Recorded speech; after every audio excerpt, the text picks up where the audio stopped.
உள்ள எல்லாம் லைட் எல்லாம் ஆஃப் பண்ணிட்டீங்களா? ஆஃப் பண்ணியாச்சுடா. சரி நாளைக்கு எல்லாம் இல்லைன்னா வந்துருக்கடா. உள்ள வச்சிட்டீங்கல்ல?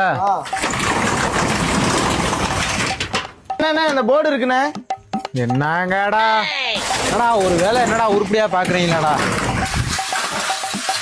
டேய் பேர் நாளைக்கு கறிக்கு ஃபோன் பண்ணி சொல்லிடுறா. ஐயோ நல்ல வேலைண்ணே, போன் உள்ள இருக்குண்ணே. என்னடா நீ கல்யாணம் முடிச்சுட்டு பொண்டாட்டிய வேற பஸ்ல ஏத்தி விட்டுருவா போச்சு.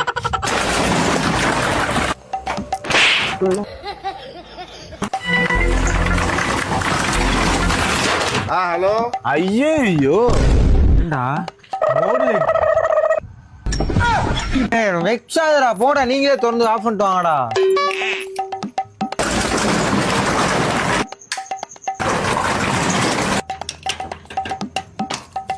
ஐயோ இப்ப என்னடா பண்ண?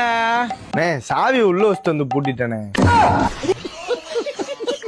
ஐயோ பரவாயில்ல, நீயும் உள்ள இருந்திருக்க வேண்டியடா. சேர்த்து பூட்டு விட்டு வீட்டுக்கு கிளம்பிருக்கலாம்டா. நம்ம போடா போய் பூட்ட உடங்கடா போடா. 10 minutes later. என்னடா ஆச்சு? அட ஏன்டா சாவியை உள்ள வச்சு பூட்டிட்டேன்டா, வேற வழி இல்லாம பூட்டை உடைச்சிட்டோம். பூட்டை ஏன்டா உடைச்சிங்க? என்கிட்ட தான் இன்னொரு சாவி இருக்குல்லடா. அதெல்லாம் ஜம்முன்னு விளக்கு வச்சு விட்டு போயிட்டு போ.